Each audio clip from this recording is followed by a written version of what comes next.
This is Trial by Stone. Hi, okay, so today I'm reviewing Death Proof, which is a film that came out in 2007.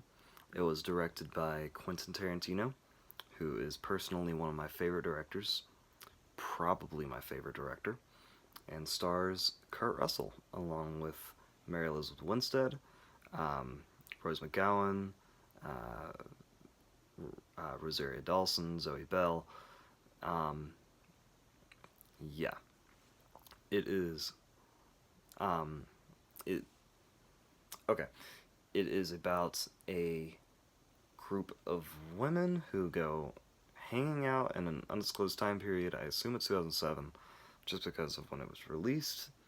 However, the entire movie is framed to be a throwback to old 70s exploitation films, exploitation like slasher films, um, very grindhouse style. Um, and it is. Cause this is gonna just to show I'm cool. I'm gonna turn off my notes because I feel like I know a good amount about this film to not have notes to talk about it. I just rewatched it like 2 or 3 days ago. Show my brother because he hadn't seen it. Um, so yeah, it is about this group of women who are hanging out in what I'm assuming is like early 2000s because they use cell phones or like texting and stuff. Um, However, they are being chased by this, or not being chased, but being stalked by this man named Stuntman Mike. And by the way, spoilers for a film that came out in 2007. Um, yeah, his name is Stuntman Mike. He is played by Kurt Russell, who is probably my favorite actor. I love Kurt Russell. Um, and he has this car, which is death proof, which, if you don't know what that means, that is when stuntmen or women have basically they death proof their cars, which means they can pretty much do whatever the heck. Like, they can run into. Kurt Russell says in the film he can, like, run into, like, go like 40 miles straight into a wall and survive because the car is death proof. It's pretty much this beefed up car that is supposed to be beaten up and just wrecked and wrecked and wrecked and protect the driver. So he has this death proof car which he uses to hunt and kill women with. Yeah, this movie's cool.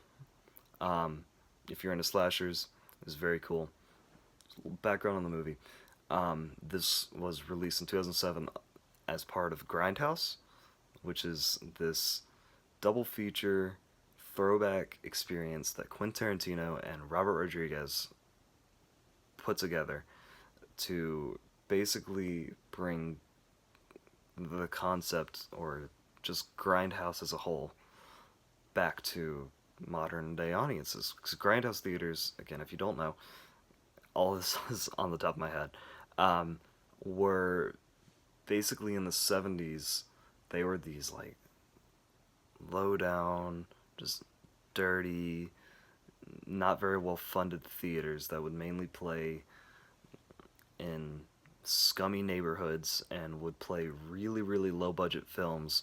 Stuff like, stuff from like Herschel Gordon Lewis or blaxploitation or sexploitation films, um, like Coffee, stuff like Pam Grier would be in, Coffee, Foxy Brown, Faster Pussycat Kill Kill, Thriller, A Cruel Picture, um,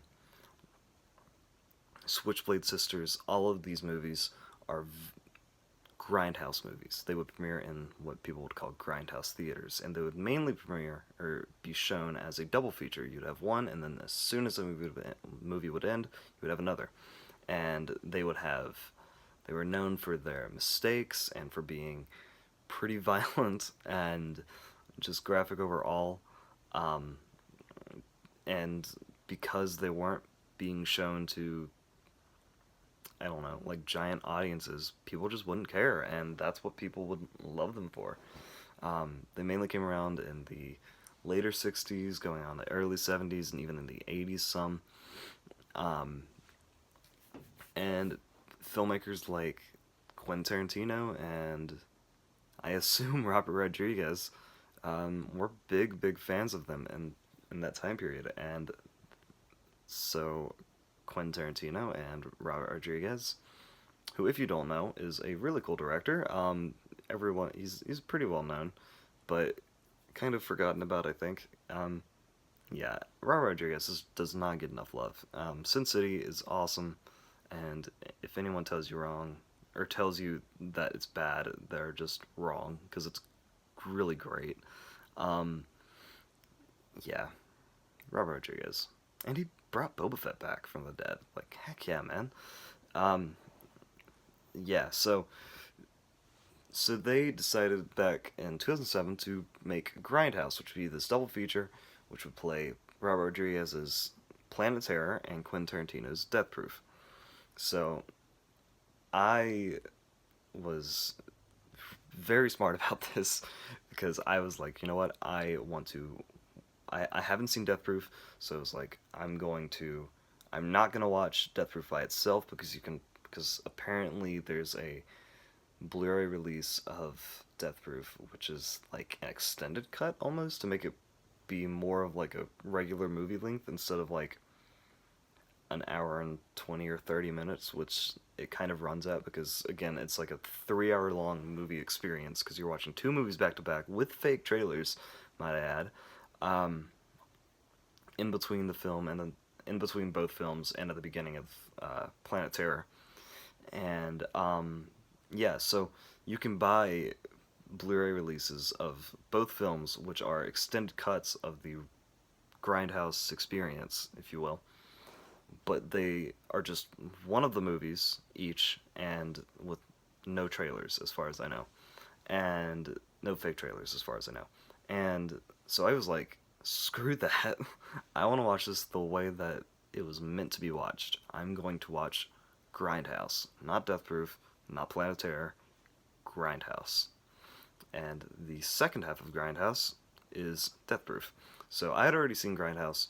I showed my brother Ashton Planet Terror, and we just never really got around to finishing the full experience and watching Death Proof. So I was like, you know what? I'm just gonna show him Death Proof one day, and yeah, it's gonna be great. So we rewatched Death Proof, and boy, is it a great movie!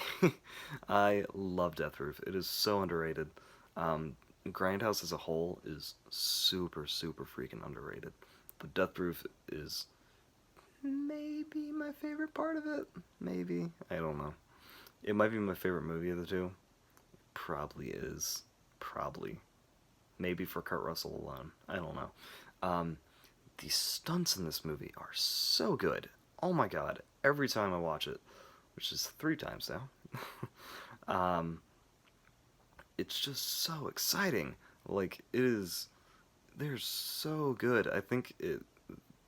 I haven't seen many of the older race or car movies like Vanishing Point, which is referenced a ton in this, or I'm just not gonna name any other car movies like that. Bullet, I think, because I just can't think of names.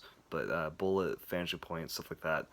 Um, yeah, I haven't really seen many of those to um, judge between Death Proof and those, but I can say um, from just Death Proof alone, dude, these stunts in this movie are so good. Especially because you're having stunt women do them. Zoe Bell is so awesome. I love her so much. I love that Tarantino has kept her around from Kill Bill, which is probably my favorite movie. If you don't know, um, she's so fun to watch, and she's such a cool just stunt woman. She's so good at her job. Um, yeah, this movie is such a blast. Kurt Russell just rules. He is eating up the screen in every scene that he's in, um, especially towards the end. Um, the end is just great. The last, like, I don't know, like 20, 30 minutes of the movie is just cars and or car stunts, and it is glorious. And Kurt Russell is amazing. You get Rosario Dawson. I'm really blanking on the other actress's name, but you have Zoe Bell as well. All three of them just rule and are so funny. Um, Man, it is an exciting movie, and these I want to give a shout out to the special effects, which I believe were correct, Greg Nicotero. And it's funny because I think the opening titles refer to him as Gregory Nicotero, and you probably know him from like Walking Dead and stuff, and Creepshow, the new show. He's done a lot of other special effects stuff. I think he did. If I'm not mistaken, he did the special effects for Creepshow 2, which I've already reviewed. Um, which is interesting because Tom Savini is in that movie, who also does special effects, but I don't think he did the special effects for Creepshow 2. Whatever. Anyway, so Greg Nicotero did the special effects for Death Proof, and man, are they top notch! It is so good, and you really get to see his roots before Walking Dead. He also did the special effects for Planet Terror, so yeah. I really love Death Proof. If you haven't watched it, watch it. It's a Tarantino movie, so you're gonna get great dialogue. Um, just just a well paced movie overall. Editing by Sally Mink is just it's Sally Mink, so um, yeah, it is a good movie, and it does not get enough love. Um, I love all of Tarantino's movies. I think this is a very underrated one, especially because of just Grindhouse flopping, because people just didn't know what they were gonna get. They just didn't. I don't think people. I think Tarantino has said. I think I've read that he said a few times that just people like they were like so ready for people to watch it, and just everyone just wasn't in to the gag. They just didn't understand. They were like, Grindhouse, what the heck is that? And it was just a weird, really long 2 movie gore fest. I don't know, and people just didn't understand, and it is so fun to watch, and it spawned so many other cool movies. Black Dynamite, which wasn't which wasn't spawned by it, but it kind of came from the fallout of Grindhouse. Um, Machete is awesome, or I've heard it's awesome. It looks so cool. However, a movie I have seen, which was spawned from Grindhouse, Hobo with a Shotgun, which I will be reviewing very soon, is awesome. And technically, fun fact, wasn't actually released as part of Grindhouse, but it was one of the trailers that were submitted to Grindhouse, one of the fake trailers that was submitted to Robert Rodriguez's like fake trailer contest he threw out in like 2007, and a bunch of Canadian kids threw together this trailer for a film that didn't exist called Hobo with a Shotgun, and you can still find it on YouTube. It is awesome, and in 2011, uh, someone, a couple of insane people decided to make a film starring Rutger Hauer of all people, or Rutger Hauer. Anyway, starring Rutger Hauer as the hobo with a shotgun. It is a delightful movie, extremely gory, but a delightful movie. um, so yeah, enough ranting about all that. Death Proof. It's great. I love it.